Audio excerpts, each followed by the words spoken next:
చేతులెత్తు. మూడవ భాగం. రాజు బెదురుచూపులు చూస్తూ ఇంట్లో ఎవరూ లేరా అని అడిగాడు. ఉంటే మాత్రం నీకే, మన జోలికెవరూ రారు అని బీర్వా దగ్గరకు వెళ్ళింది. రాజు మంచం మీద కూర్చున్నాడు. బీర్వాలో నుంచి పల్చని కోటు తీసి వెనక్కు తిరిగి రాజును చూస్తూ చీర మార్చుకున్నది. రాజు కళ్ళు మూసుకున్నాడు. ఎందుకు కళ్ళు మూసుకున్నావు? అంత ఘోరంగా ఉన్నానా అని సుఖమయ్య అనగానే రాజు లేచాడు. అడుగులో అడుగు వేసుకుంటూ ఆమె దగ్గరకు వెళ్ళాడు. చేతిలో కోటు పట్టుకొని సుఖమై అలాగే నిలబడింది. రాజు ఆమె చేతిలో ఉన్న కోట్ తీసుకొని ఒక మూలకు విసిరేశాడు. ఆమె మెడ మీద నుంచి వీపు మీదకి రెండు చేతులు వేసి దగ్గరకు లాక్కొని ఆమె కళ్ళలోకి చూస్తూ ఉండగా దబదబా తలుపు చప్పుడైంది. ఇదిలా ఉండగా ఎక్కడికి బయలుదేరుతున్నారు అని ఇన్స్పెక్టర్ స్వరాజ్యరావు డిటెక్టివ్ యుగంధర్ని అడిగాడు. సుఖమయ్య ఇంటికి అని యుగంధర్ అనగానే ఎందుకు అని ఇన్స్పెక్టర్ అడిగాడు.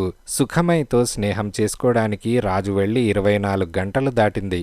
వెళ్ళినప్పటినుంచి ఇంతవరకు నాకు ఫోన్ చేయలేదు అని యుగంధర్ అనగానే వీలు లేకపోయిందేమో అని ఇన్స్పెక్టర్ అన్నాడు. 12 గంటల లోపున ఫోన్ చేయాలి, అది మా నియమం అని యుగంధర్ అన్నాడు. నియమాలు బాగానే ఉన్నాయి, కానీ అవకాశం లేకపోతే సుఖమయ్య అతని పక్కనే ఉంటే ఎలా ఫోన్ చేస్తాడు అని ఇన్స్పెక్టర్ అడిగాడు. రాజు నాకు ఫోన్ చేయడానికి అవకాశం లేకపోయి ఫోన్ చేయకపోతే బాగానే ఉంటుంది, కానీ కనుక్కోవాలి అని యుగంధర్ అన్నాడు. మీరు సుఖమయ్య ఇంటికి వెళ్ళి విచారిస్తే రాజు విషయం బయటపడుతుంది కదూ, ఫోన్ చేసి చూశారా అని ఇన్స్పెక్టర్ అడిగాడు. చూశాను, రిసీవర్ ఎవరూ తీయడం లేదు అని యుగంధర్ అన్నాడు. పోనీ ఏదో ఒక వంకన మా పోలీస్ సిబ్బందిని పంపించి అని ఇన్స్పెక్టర్ అనగానే నో, ఆ పని మాత్రం చేయకండి. రాజు సుఖమయ్యతో ఉన్నాడా, ఆ ముఠాలో చేరాడా అనేది తెలుసుకోవాలని కానీ పోలీస్ రైడ్ చేసి వాళ్లను బెదిరించకూడదు అంటూ యుగంధర్ బల్ల అడుగు సొరుగులో నుంచి ఒక చిన్న అట్టపెట్టె తీశాడు. అందులో నుంచి ఒక కార్డు తీసి బల్ల మీద పెట్టాడు. తర్వాత అవతల బల్ల మీద ఉన్న మేకప్ బాక్స్ తెరిచి తన రూపంలో కొన్ని మార్పులు చేసుకున్నాడు. ఆ తర్వాత ఒక కాకీ ప్యాంట్, ఒక కోటు తొడుక్కొని ఒక క్యాన్వాస్ సంచి చేతిలో పట్టుకొని ఇన్స్పెక్టర్ మీరిక్కడే ఉండండి, రాజు ఫోన్ చేస్తే వివరాలు అడిగి తెలుసుకోండి అని అన్నాడు. ఇన్స్పెక్టర్ తల ఊపి టెలిఫోన్ మెకానిక్ లాగా ఆ ఇంటికి వెళ్తున్నారన్నమాట, జాగ్రత్త యుగంధర్ అని అనగానే యుగంధర్ నవ్వి ఈ కేసులో అటువంటి భయమేమీ లేదుగా, ఈ దొంగలు దౌర్జన్యానికి పూనుకోరుగా అని అన్నాడు. యుగంధర్ వీధి చివర వరకు నింపాదిగా నడిచాడు.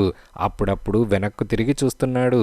తనన్నెవరైనా వెంటాడుతున్నారేమోనని చూస్తున్నాడు. ఎవరూ తనన్ను వెంబడించడం లేదని నిశ్చయించుకున్న తర్వాత ఒక సైకిల్ షాప్లోకి వెళ్ళి సైకిల్ అద్దెకి తీసుకొని సైకిల్ మీద బయలుదేరాడు. సుఖమయ్య ఇంటి గేటు దగ్గర సైకిల్ దిగి సైకిల్ అక్కడే పెట్టి గేటు తెరుచుకొని లోపలికి వెళ్ళాడు. తలుపుకు పెద్ద తాళం వేసి ఉన్నది. ఇంట్లో ఎవరూ లేరన్నమాట. అందుకే ఫోన్లో ఎవరూ పలకలేదు. కనుక రాజు ఈ ఇంట్లో లేడు. తను మారువేషం వేసుకొని రావడం వృధా అయింది. యుగంధర్ వెనక్కు తిరుగుదామనుకుంటూ ఉండగా ఇంట్లో ఏదో చప్పుడైంది. కిటికీ తలుపులు మూసి ఉన్నాయి. లోపలేమీ కనిపించడం లేదు. ఏమిటా చప్పుడు? పిల్లో ఎలుకో పరిగెత్తిందా? యుగంధర్ తలుపుకు చెవి ఆనించాడు. ఎవరో మనిషి సన్నగా మూలుగుతున్నట్లు వినిపించింది. ఎవరు లోపల, ఎవరైనా ఉన్నారా అని యుగంధర్ అడిగాడు. జవాబు లేదు. ఇంకొంచెం బిగ్గరగా మూలుగు వినిపించింది. యుగంధర్ గుండె దడదడమంటున్నది. లోపల మూలుగుతున్న మనిషి రాజు. సుఖమై ఆమె ముఠా వాళ్లు రాజు ఆనవాలు తెలుసుకొని యుగంధర్ ఆలోచిస్తూ సంచిలో నుంచి పనిముట్లు తీశాడు. తాళం తీయడానికి ప్రయత్నిస్తున్నాడు. ఏయ్ ఆగు అన్న హెచ్చరిక. ఆ హెచ్చరికతో పాటు భుజం మీద చెయ్యి పడింది. యుగంధర్ వెనక్కు తిరిగి చూశాడు. 2 పోలీస్ కానిస్టేబుల్స్ నిలబడి ఉన్నారు. నీకెంత ధైర్యం? పట్టపగలందరూ చూస్తూ ఉండగా తాళం తీస్తున్నావు, పద అని ఓ కానిస్టేబుల్ అన్నాడు. తనెవరైంది వాళ్లకు చెప్పాలా, చెప్పకూడదా? నేను ఫోన్ హౌస్ నుంచి వచ్చాను, ఫోన్ బాగు చేయడానికి అని యుగంధర్ అన్నాడు. అయితే మారు తాళం చెవితో తాళం తీయమన్నారా అని కానిస్టేబుల్ అనగానే లోపలెవరో మూలుగుతున్నారు అందుకని అని అనగానే కానిస్టేబుల్ నవ్వి నీ కథలు చాలు కాని పద స్టేషన్కి అని అన్నాడు. యుగంధర్ జేబులో చెయ్యి పెట్టబోయాడు. ఏయ్ పిచ్చి పనులు చెయ్యకు, చెయ్యి విరిగిపోతుంది అని ఇంకో కానిస్టేబుల్ యుగంధర్ చెయ్యి పట్టుకుంటూ హెచ్చరించాడు. నువ్వే నా జేబులో చేయి పెట్టి ఐడెంటిఫికేషన్ కార్డ్ తీ అని యుగంధర్ అనగానే, నీ ఐడెంటిఫికేషన్తో మాకేం పని లేదు, పద అని యుగంధర్ని చెయ్యి పట్టుకొని లాగాడు ఇంకొక కానిస్టేబుల్. కానిస్టేబుల్, ఈ ఇంట్లో ఎవరో మూలుగుతున్నారు. ఆ మూలుగుతున్న మనిషి నా అసిస్టెంట్ రాజు అయి ఉండవచ్చు. కాకపోయినా ఆ మనిషికి వెంటనే చికిత్స అవసరం కావచ్చు. కనుక ఈ తాళం తీయనివ్వండి. తర్వాత కావాలిస్తే నన్ను పోలీస్ స్టేషన్కి తీసుకెళ్దురుగాని. నా పేరు యుగంధర్ అని అనగానే ఇద్దరు కానిస్టేబుల్స్ ఒకళ్ళనొకళ్ళు చూసుకొని నవ్వుకున్నారు. ఊరికే వాగకు, బయలుదేరు అంటూ యుగంధర్ చేయి పట్టుకొని లాగారు. ఆల్ రైట్, ఒకళ్ళిక్కడ నాకు కాపలా ఉండి ఇంకొకళ్ళు వెళ్ళి డిటెక్టివ్ ఇన్స్పెక్టర్ స్వరాజ్యరావుకి ఫోన్ చేయండి. నిజం మీకే తెలుస్తుంది అని యుగంధర్ అనగానే, నువ్వు చెప్పవలసినవన్నీ స్టేషన్కి వచ్చి ఇన్స్పెక్టర్కి చెప్పు. నిన్ను స్టేషన్కి తీసుకెళ్లడం తప్ప మేమింకేమీ చెయ్యం అని ఒక కానిస్టేబుల్ అన్నాడు. న్యాయాన్ని చట్టాన్ని ఎవరూ వ్యతిరేకించకుండా కాపలా కాసే పోలీసులతో తగాదా పడడం యుగంధర్కి ఇష్టం లేదు. కానీ అప్పుడిక తప్పింది కాదు. రాజు ఆ ఇంట్లో ప్రమాద స్థితిలో ఉన్నాడేమో, అందుకే జవాబు కూడా చెప్పలేక మూలిగాడు.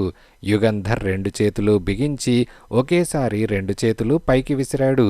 ఇద్దరు కానిస్టేబుల్స్ దవడల కింద గట్టిగా కొట్టాడు. ఆ ఇద్దరు కానిస్టేబుళ్ళు ఒకేసారి నేల మీద కూలిపోయారు. కనీసం 10 నిమిషాలైనా ఆ ఇద్దరు అలా స్పృహ లేకుండా పడి ఉండడం చూసి వీధిలో జనం పోగవుతారేమోనని యుగంధర్ ఆ ఇద్దరిని వసారా పిట్టగోడ వెనక్కు లాగి తాళం తెరవడానికి ఉపక్రమించాడు. నిమిషం తర్వాత తాళం తెరుచుకున్నది. మూలుగు వినిపించడం లేదు. కిటికీలన్నీ మూసి ఉండటం వల్ల హాలంతా చీకటిగా ఉన్నది. తలుపు పక్కనున్న దీపం స్విచ్ నొక్కాడు యుగంధర్. దీపం వెలిగింది. యుగంధర్ గుండె గుబ్బేలు మన్నది. రక్తం, ఎర్రని రక్తం. అంత రక్తం కారిన తర్వాత ఏ మనిషి బతకలేడు. తలుపుకు పక్కగా గోడ దగ్గర పడుకొనున్నాడు. మొహమంతా రక్తం, మెడంతా రక్తం, ఛాతీ అంతా రక్తం, అరచేతులు, మోచేతులు, బట్టలు అంతా రక్తం. మనిషిలా లేడు. ఎర్రని రక్తం కారుతున్న మాంసం ముద్దలా ఉన్నాడు. ఆ మనిషికి ప్రాణం లేదు. అంతవరకు స్పష్టంగా తెలుస్తోంది. యుగంధర్ ఒకసారి కళ్ళు మూసుకొని మళ్ళీ కళ్ళు తెరిచి ఆ శవం దగ్గరకు వెళ్ళాడు. గుర్తుపట్టడానికి లేదు. మొహమంతా ఎర్రని మాంసం ముద్దలా ఉంది. రాజు అంతే పొడుగు, అంతే లావు, జుట్టు కూడా అలాగే ఉంటుంది. హాల్లో నుంచి మేడ మీదకు ఉన్న మెట్ల వైపు చూశాడు. మెట్ల మీద రక్తం, హాలంతా రక్తం. పాక్కుంటూ వచ్చాడు. మేడ మీద నుంచి రక్తం కారుతూ ఉంటే ఆ రక్తంలో చేతులు మోకాళ్ళు పెట్టుకుంటూ పాకాడు. అందుకే ఒళ్ళంతా రక్తమైంది. శవం చెయ్యి పైకెత్తాడు యుగంధర్. జేబులో నుంచి రుమాల్ తీసి శవం అరచేతిని తుడిచి పరీక్షగా చూశాడు. రాజు అరచేతిలో మధ్యవేలుకి అంగుళం కింద కందగింజంత పుట్టుమచ్చ ఉంటుంది. ఆ శవం అరచేతిలో అది లేదు. శవం చెయ్యి కింద పెట్టేసి యుగంధర్ ఫోన్ దగ్గరకు వెళ్ళి ఫోన్ నెంబర్ తిప్పి, ఇన్స్పెక్టర్, వెంటనే సుఖమై ఇంటికి రండి. హోమిసైడ్ స్క్వాడ్ ఫోటోగ్రాఫర్లని, సర్జన్ని, వేలిముద్రల నిపుణులని పిలుచుకురండి అని రిసీవర్ పెట్టేశాడు. సరిగ్గా ఆ సమయానికి స్పృహ తప్పిపోయిన ఇద్దరు కానిస్టేబుల్స్ తలుపు తోసుకొని లోపలికి వచ్చారు. నేల మీద రక్తం, రక్తంతో ఎర్రగా ఉన్న శవం చూసి ఇద్దరూ నిర్ఘాంతపోయి రాతి బొమ్మల్లా నిలబడిపోయారు. నిమిషం తర్వాత తేరుకొని ఇద్దరు యుగంధర్ మీదకు ఉరికారు. యుగంధరే ఆ హత్య చేశాడనే నమ్మకంతో, హంతకుణ్ణి పట్టుకోవాలనే పట్టుదలతో అలా పట్టుకున్నారు. వాళ్లలా తనతో కలయబడతారని యుగంధర్ ముందే ఊహించాడు. పిస్తాల్ చూపించి, కదలకండి, ఇద్దరూ అక్కడే నిలబడండి అని అన్నాడు. ఆ కానిస్టేబుల్స్ ఇద్దరూ ఆగిపోయారు. ముందుకు అడుగు వేయడానికి ఇద్దరిలో ఎవరికీ ధైర్యం లేదు. నేను అబద్ధం చెప్పలేదు. నేను హంతకుణ్ణి కాను. నా పేరు యుగంధర్. ఇప్పుడే డిటెక్టివ్ ఇన్స్పెక్టర్ స్వరాజ్యరావుకి ఫోన్ చేశాను. కాసేపట్లో ఇన్స్పెక్టర్ వస్తారు. అంతవరకు మీరిద్దరూ దయచేసి గొడవ చేయకుండా అలా నిలబడండి. నేనెక్కడికి పారిపోను. ఇక్కడే నిల్చుంటాను. ఆ హంతకుడు తమన్ని కూడా కాల్చి చంపేస్తాడని భయపడిన ఆ ఇద్దరు పోలీసుల ప్రాణాలు లేచివచ్చాయి. ఆ మనిషి హంతకుడు కాదని, యుగంధరని నమ్మాలనే ఉన్నది వాళ్లకు. ఒకళ్ళ మొహమొకళ్ళు చూసుకున్నారు. అబద్ధం చెప్పినా మనమేం చేయగలం? ఆయన చేతిలో పిస్తాలున్నది అని ఓ కానిస్టేబుల్ అన్నాడు. రెండో పోలీస్ తల ఊపాడు. తర్వాత ముగ్గురు మౌనంగా ఉండిపోయారు. 5 నిమిషాల తర్వాత గేటు ముందు పోలీస్ జీప్ ఆగడం ముగ్గురూ చూశారు. ఇన్స్పెక్టర్ స్వరాజ్యరావు పరిగెత్తుకుంటూ లోపలికి వచ్చాడు. యుగంధర్ పిస్తాల్ జేబులో వేసుకొని, వెంటనే వచ్చినందుకు థ్యాంక్ యూ ఇన్స్పెక్టర్ అని అన్నాడు. హత్య అన్నారు, ఎవరు హత్య చేయబడ్డారు అని ఇన్స్పెక్టర్ అడిగాడు. నిశ్చయంగా చెప్పలేను, కానీ శివరాం అనుకుంటాను అని అనగానే, ఓ మై గాడ్, ఏమిటి రక్తం? స్లాటర్ హౌస్ మల్లే ఉన్నది అని ఇన్స్పెక్టర్ అన్నాడు. సార్జెంట్ని కానిస్టేబుల్స్ని ఇక్కడే కాపలా ఉండమనండి, మనం మేడ మీదకు వెళ్ళి చూద్దాం అని యుగంధర్ అనగానే ఇన్స్పెక్టర్ మెట్ల వైపు చూశాడు. ఎస్, హత్య మేడ మీద జరిగి ఉండాలి. పూర్ ఫెలో శివరాం, ఇన్ని గాయాలతో అంత రక్తం ధారలుగా కారుతున్నా పాపం కిందకి పాక్కుంటూ వచ్చి ఉండాలి. ఇంతకీ రాజేడి అని ఇన్స్పెక్టర్ అడిగాడు. కనిపించలేదు, ఇక్కడే ఉంటే ఈ పాటి కిందకి వచ్చేవాడే అని యుగంధర్ అన్నాడు. ఆయన గొంతులో జీరను పట్టి యుగంధర్ భయం అర్థం చేసుకున్నాడు ఇన్స్పెక్టర్. రాజు మేడ మీదే ఉండి ఉంటే కిందకు దిగి రాకపోవడానికి కారణం శివరాంని హత్య చేసినట్లే రాజుని కూడా. రాజు శవం మేడ మీద ఉన్నదేమో అని ఇద్దరూ భయపడ్డారు.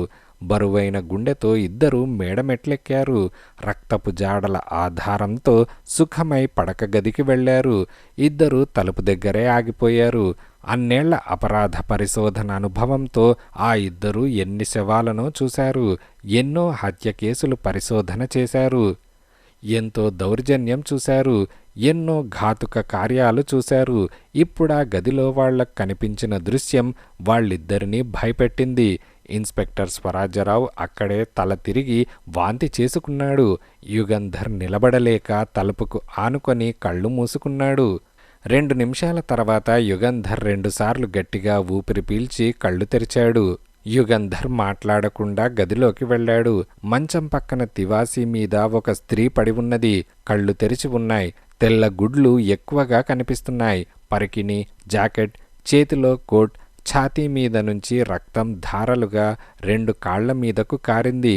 కళ్ళు తెరిచి ఉండడం వల్ల, రక్తం కారడం వల్ల కాదు, శవాన్ని చూడడం వల్ల కాదు, రక్తం అలా పొట్ట మీద నుంచి ఎర్రగా పులుముకొని కాళ్ల మీదకు కారడం వల్ల కళ్ళు ఎర్రనై శవానికి భీకరమైన రూపం వచ్చింది.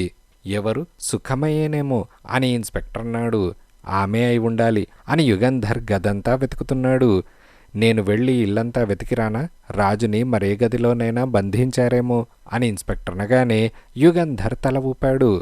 ఇన్స్పెక్టర్ గదిలో నుంచి వెళ్ళిపోయాడు. యుగంధర్ ఆలోచిస్తున్నాడు. ఎందుకింత హింస? ఎందుకు శివరాంని, సుఖమైని హత్య చేశారు? ఇప్పటి వరకు ఆ దొంగల నాయకుడు హత్య జోలికి పోలేదు సరికదా? అసలు హింస, దౌర్జన్యము పనికిరాదని తన అనుచరులకు ఆజ్ఞ ఇచ్చాడు కదా. ఇప్పుడు తన మనుష్యులైన సుఖమైని, శివరాంని ఎందుకు హత్య చేయించాడు? పోనీ శివరాం వాళ్లను మోసం చేసి తనకు వాళ్ల గురించి చెప్పాడని, తన గూఢచారిగా వాళ్లలో చేరాడని అనుమానించి కోపంతో అతన్ని హత్య చేసిన సుఖమైని ఎందుకు హత్య చేయించాడు? ఇంతకీ రాజేమైనాడు?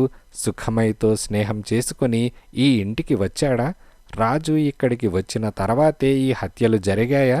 తన కళ్ల ముందు ఈ ఘోరాలు జరుగుతూ ఉంటే రాజు చూస్తూ ఊరుకునే మనిషి కాడే. జోక్యం కల్పించుకుంటే రాజుని కూడా. అయితే రాజు శవం కూడా ఇక్కడే ఉండాలి కదా. అయితే రాజిక్కడికి రానే రాలేదేమో.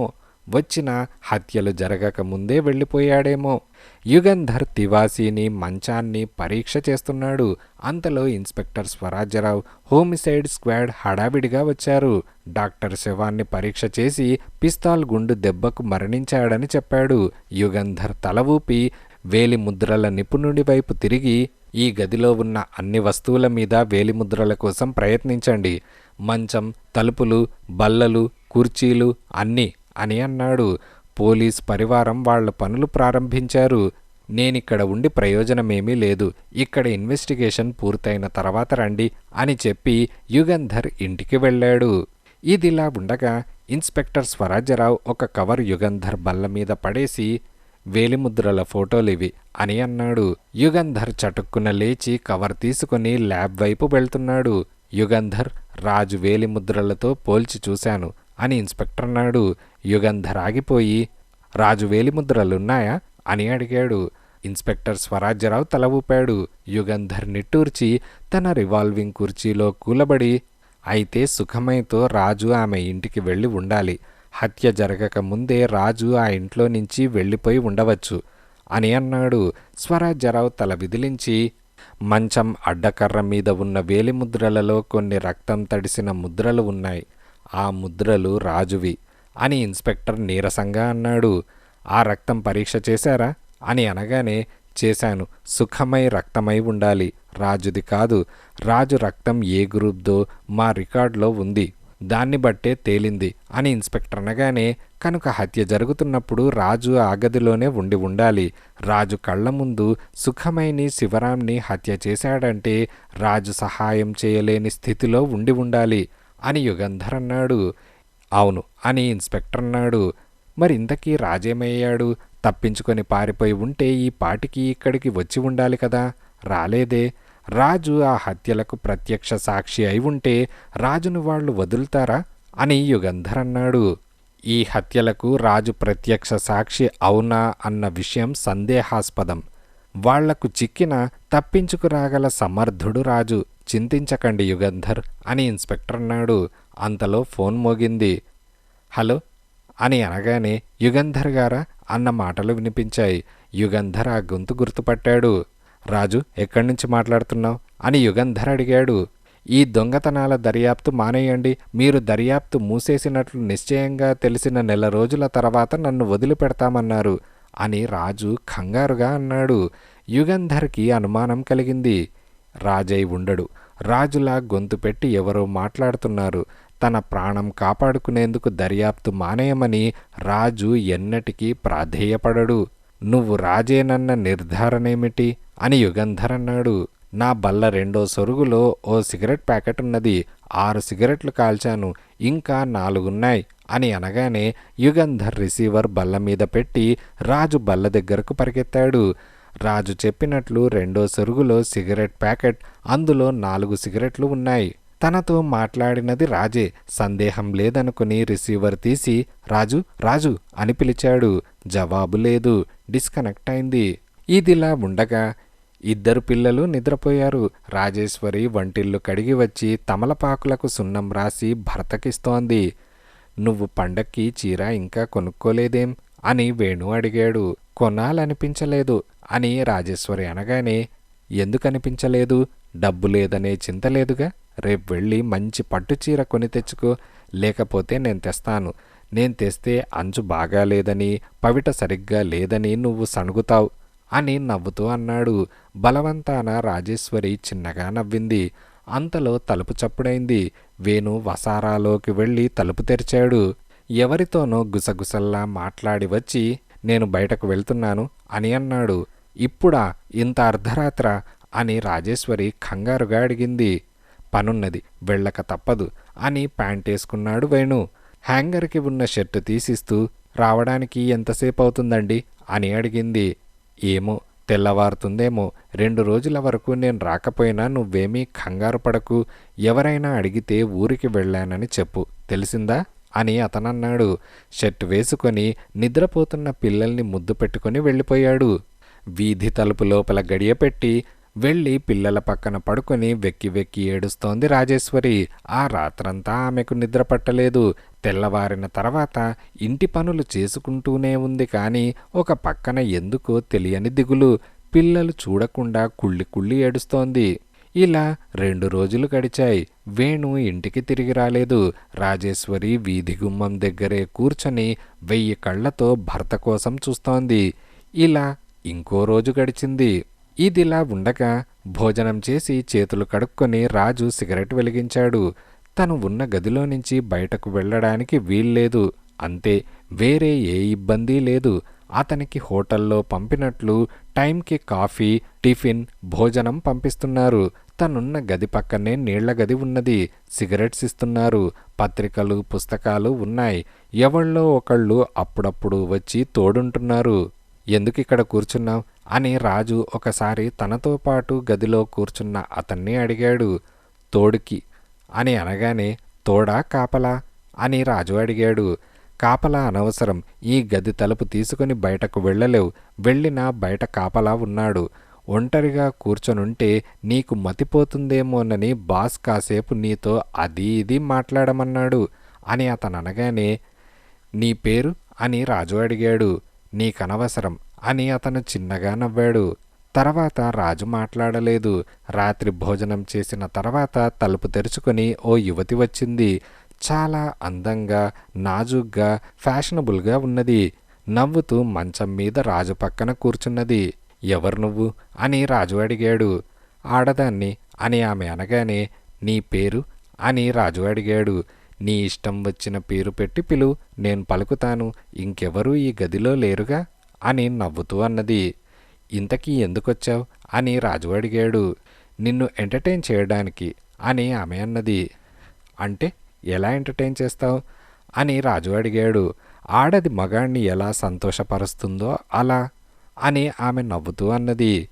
మీ బాస్ నాకు ఎందుకింత మర్యాద చూపిస్తున్నాడు అని రాజు అనగానే, ఏమో అంటూ ఆమె మంచం మీద వాలింది. రాజు మౌనంగా ఉండిపోయాడు. 10 నిమిషాల తర్వాత, ఆ దీపం ఆర్పేసి వచ్చి పడుకో అని అన్నది. ఒకే మంచం ఉంది, నేనెక్కడ పడుకోను అని అడిగాడు. మనిద్దరికీ ఈ మంచం చాలదా అని ఆమె అన్నది. చాలుతుందేమో కానీ పక్కనెవరైనా ఉంటే నాకు నిద్ర పట్టదు అని రాజు అన్నాడు.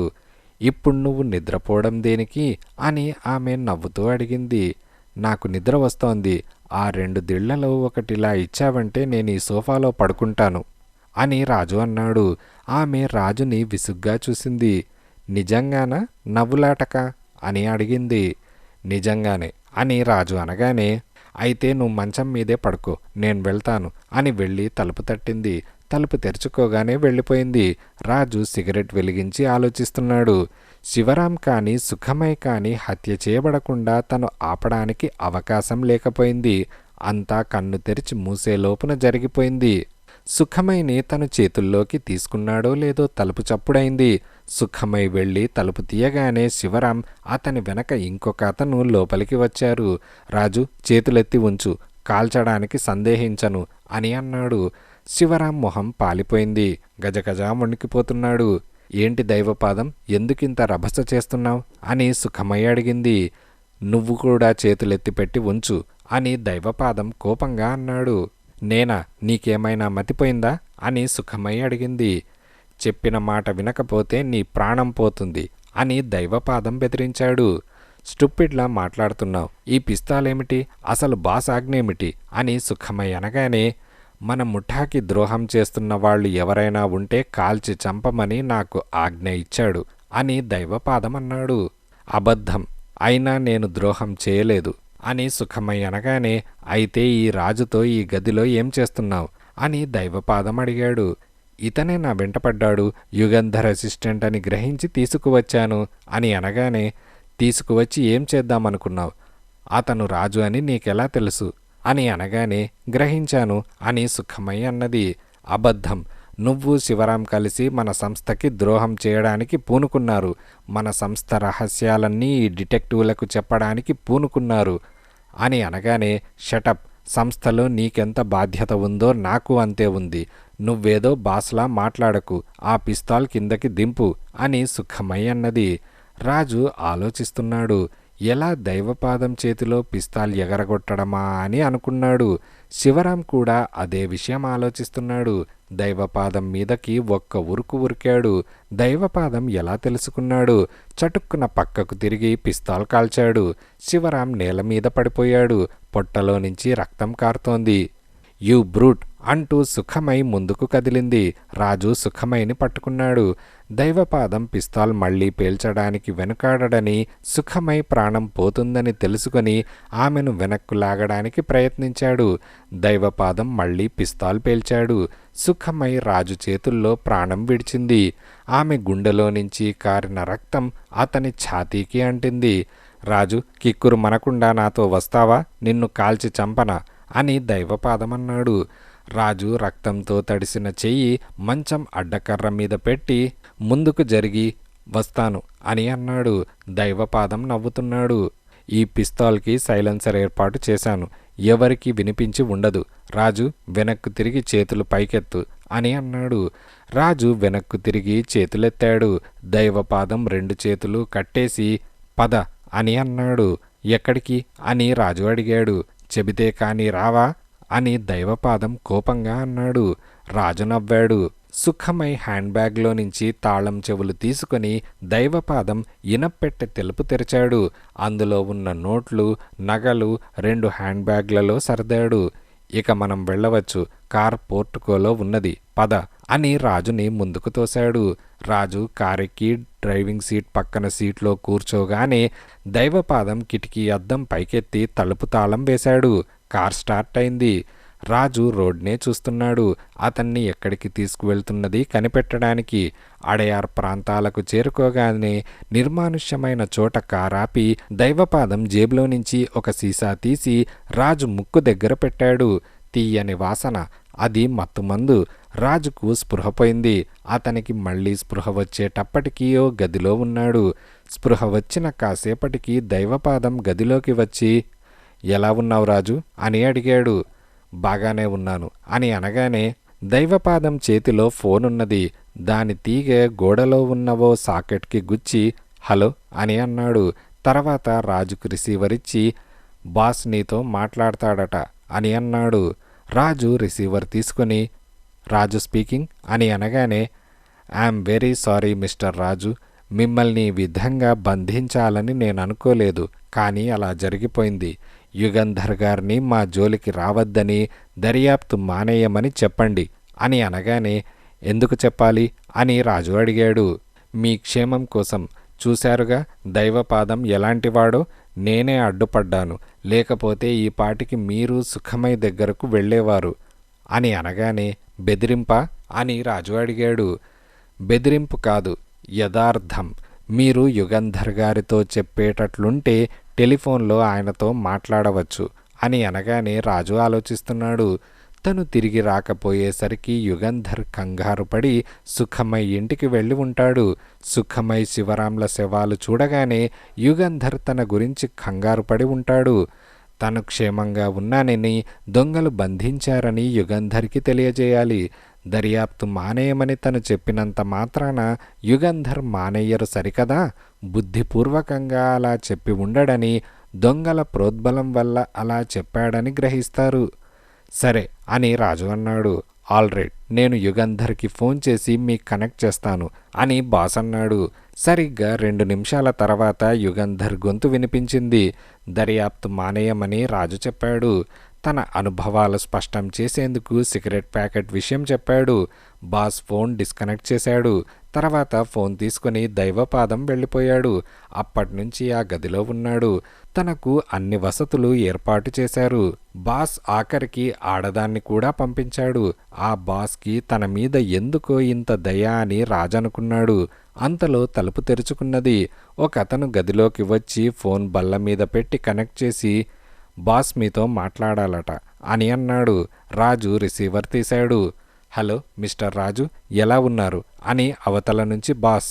కులాసాగానే ఉన్నాను అని రాజు అనగానే, యుగంధర్ గారు మీ మాట నిర్లక్ష్యం చేశారు అని అనగానే, అలాగా, ఆయన ఎవరి మాట ఖాతరు చేయరు అని రాజు అన్నాడు. మీ ప్రాణానికి ముప్పు అని తెలిసి కూడా అని బాస్ అనగానే, అవును అని రాజు అన్నాడు. ఇన్నేళ్లుగా మీరు ఆయన సర్వీస్లో ఉన్నా ఆ మాత్రం ఆపేక్ష అనుబంధం లేవా అని బాస్ అనగానే, లేదు, ఆయన అపరాధ పరిశోధకులు. ఆత్మీయత, ఆపేక్ష వృత్తి ధర్మానికి అడ్డు రానివ్వరు అని రాజు అన్నాడు. అటువంటి నిర్దాక్షిణ్యం పనికిరాదు. అటువంటి యుగంధర్కి మీరు ఎందుకు అసిస్టెంట్గా ఉన్నారో అర్థం కాదు అని అనగానే, జీతం డబ్బుల కోసం అని రాజు అన్నాడు. ఆ మాత్రం డబ్బు, అంతకన్నా ఎక్కువ డబ్బు వచ్చే ఉద్యోగాలు లేకనా అని బాస్ అనగానే, ఉన్నాయేమో కానీ నాకెవరూ ఇవ్వలేదు అని రాజు అన్నాడు. నేనిస్తాను, నా అసిస్టెంట్గా ఉంటారా అని బాస్ అనగానే, అలా అంటాడని ముందుగానే గ్రహించి ఆలోచించి చెబుతాను అని రాజు అన్నాడు. నా గురించి కానీ సంస్థ గురించి కానీ ఎవరికీ పూర్తిగా ఏమీ తెలియదు. ఒక మనిషికే తెలుసు, అతను దైవపాదం అని బాస్ అనగానే, అలాగా అని రాజు అన్నాడు. దైవపాదం నా ఆదేశాలను అతిక్రమించడు. దౌర్జన్యం, హింస పనికి రావని చెప్పినా ఇద్దరిని హత్య చేశాడు అని బాస్ అనగానే రాజు మాట్లాడలేదు. డబ్బు కోసం దొంగతనాలు చేయడం అంత తప్పు కాదు. డబ్బు చేసుకొని గొప్పగా బతికేవాళ్లంతా చట్టబద్ధంగా నీతిగా డబ్బు సంపాదించడం లేదు. కానీ డబ్బు కోసం ఇంకో మనిషి ప్రాణం తీయడం నేను సహించలేను అని బాస్ అనగానే, దైవపాదాన్ని మీ సంస్థలో నుంచి డిస్మిస్ చేస్తున్నారా అని రాజు అడిగాడు.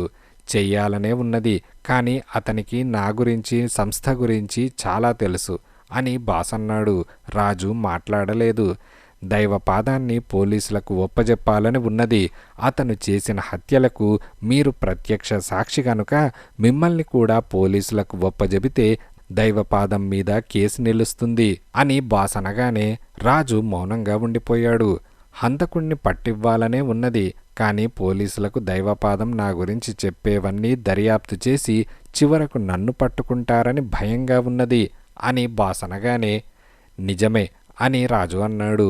యుగంధర్ గారు మాట ఇస్తే అని బాస్ అంటూ ఉండగానే, ఏమని అని రాజు అడిగాడు. మిస్టర్ రాజు, నేను బేరం పెడుతున్నాను, జాగ్రత్తగా వినండి. మిమ్మల్ని వదిలిపెడతాను, దైవపాదాన్ని పోలీసులకు ఒప్పగిస్తాను, నేను నా సంస్థని మూసేస్తాను, ఇక దొంగతనాలు చేయించను. పోలీసులు ఈ దొంగతనాల కేస్ ఫైల్ మూసేయాలి, దర్యాప్తు చేయకూడదు. దైవపాదం నా గురించి ఏం చెప్పినా అతని వాంగ్మూలం పోలీసు అధికారులు లక్ష్య పెట్టకూడదు. ఇది బేరం అని అనగానే, పోలీసులతో మాట్లాడి చూడండి అని రాజు అన్నాడు. పోలీసులు మాట ఇచ్చినా వాళ్ళు మాట నిలుపుకుంటారని నాకు నమ్మకం లేదు.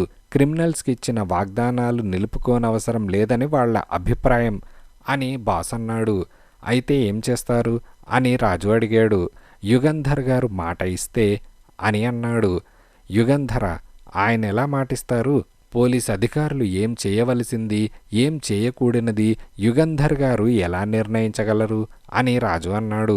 బాస్ చిన్న నవ్వు నవ్వి, యుగంధర్ గారికి పోలీస్ డిపార్ట్మెంట్లో ప్రభుత్వంలో ఉన్న పలుకుబడి నాకు తెలుసు. ఆయన మాట ఇస్తే, పోలీసులతో సంప్రదించి మాట ఇస్తే పోలీసులు యుగంధర్ గారిచ్చిన మాటకు నిలబడతారు అని బాస్ అన్నాడు. క్రిమినల్స్కి ఇచ్చిన వాగ్దానం నిలబెట్టుకోవాల్సిన అవసరం లేదని యుగంధర్ గారు కూడా అనుకుంటారేమో అని రాజు అన్నాడు. ఆయనలా అనుకోరని నాకు తెలుసు. క్రిమినల్ అయిన ఓ మనిషి ఇంకో మనిషికి ఇచ్చిన వాగ్దానం నిలబెట్టుకోవాలని యుగంధర్ గారి అభిప్రాయం, అది నాకు తెలుసు అని బాస్ అనగానే, అయితే యుగంధర్ గారిని అడిగి చూడండి అని రాజు అన్నాడు. ఫోన్లో అడిగితే ప్రయోజనం లేదు. నేను మిమ్మల్ని వదిలిపెట్టడానికి నిశ్చయించాను. మీరు వెళ్ళి యుగంధర్ గారితో నేను చెప్పిన విషయాలు మాట్లాడండి. యుగంధర్ గారిని నా షరతులకు ఒప్పించండి. అది మీ బాధ్యత. అలా ఒప్పించగలిగారా మీకు నేను 80,000 రూపాయలు బహుమానం ఇస్తాను అని అన్నాడు. ఆయన ఒప్పుకునేది లేంది మీకెలా తెలుస్తుంది అని రాజు అన్నాడు. నేను మీకు ఫోన్ చేస్తాను. యుగంధర్ గారు నా షరతుల మీద ఒప్పుకున్నారని మీరు చెప్పిన 24 గంటల లోపున దైవపాదం బందీగా మీ ఆఫీస్ ముందుంటాడు. అప్పుడే మీకు 80,000 రూపాయలు రొక్కంగా పంపుతాను అని బాస్ అనగానే, యుగంధర్ గారు ఒప్పుకోకపోతే నేను మళ్ళీ మీ బందీగా వచ్చేయాలా అని రాజు నవ్వుతూ అడిగాడు. రానవసరం లేదు, రారని తెలుసు కూడా. నేను మీ పట్ల చూపుతున్న ఈ మంచితనానికి ప్రతిఫలంగా నాకొక మాట ఇవ్వండి. యుగంధర్ గారు పోలీసులు నన్ను పట్టుకోవడానికి ప్రయత్నిస్తే మీరు వాళ్లకు ఎటువంటి సహాయము చేయనని మాటివ్వండి అని బాస్ అన్నాడు. మాట ఇచ్చినా నిలబెట్టుకుంటానని మీకేమిటి నమ్మకం అని రాజు అన్నాడు. మీరు యుగంధర్ అసిస్టెంట్, ఆయన తరఫీదులో ఇంతవారయ్యారు. మాట ఇచ్చానని చెబితే యుగంధర్ గారే మిమ్మల్ని ఈ కేసులో జోక్యం మానేయమంటారు అని అనగానే, ఐఎమ్ సారీ, నేనేమీ వాగ్దానం ఇవ్వలేను అని రాజు అన్నాడు. ఇదిలా ఉండగా తన భర్త వెళ్ళి 3 రోజులైంది, కబురు కూడా లేదు. నాన్నేడి అని పిల్లలు క్షణక్షణం రాజేశ్వరిని అడుగుతున్నారు. నిమిషాలు గంటలై, గంటలు రోజులైన కొద్దీ రాజేశ్వరికి ఆరాటం ఎక్కువవుతోంది. సుఖమై, శివరాం అనే 2 హత్య చేయబడ్డారని పత్రికలలో చదివింది. సుఖమై పేరు తన భర్త చెప్పగా విన్నది. ఒకరోజు ఎవరో వచ్చి తలుపు తడితే, ఎవరు? సుఖమై వచ్చిందా? కారులో ఉందా? వస్తున్నాను అని తన భర్త అన్నాడు. డ్రెస్ చేసుకొని వెళ్ళి కారెక్కాడు. కారులో డ్రైవింగ్ సీట్లో తను ఒక స్త్రీని చూసింది. ఆ సుఖమయేనా హత్య చేయబడింది? ఆ విషయం ఆలోచించిన కొద్దీ రాజేశ్వరి గుండె దిగజారిపోతోంది. తన భర్త ఏం చేశాడు? ఏం గొడవలో ఇరుక్కున్నాడు? 3 రోజులు మనిషి కనిపించకుండా, కబురు చేయకుండా ఏమైనట్లు? ఎవరిని సహాయం అడగడం? ఏమని సహాయం అడుగుతుంది? అంతలో ఎవరో తలుపు తట్టారు. ఆశగా తలుపు తెరిచింది. మీ పేరు రాజేశ్వరా అని అనగానే అవును అని రాజేశ్వరి అన్నది. మిస్టర్ వేణు భార్య మీరేనా అని అనగానే అవును అని రాజేశ్వరి అన్నది. ఆ వచ్చింది ఒక స్త్రీ. ఆమె ఇల్లంతా కలయ చూస్తూ హాల్లోకి వచ్చి పేము కుర్చీలో కూర్చున్నది. మీ పేరు అని రాజేశ్వరి అడిగింది. ఇంకా ఉంది.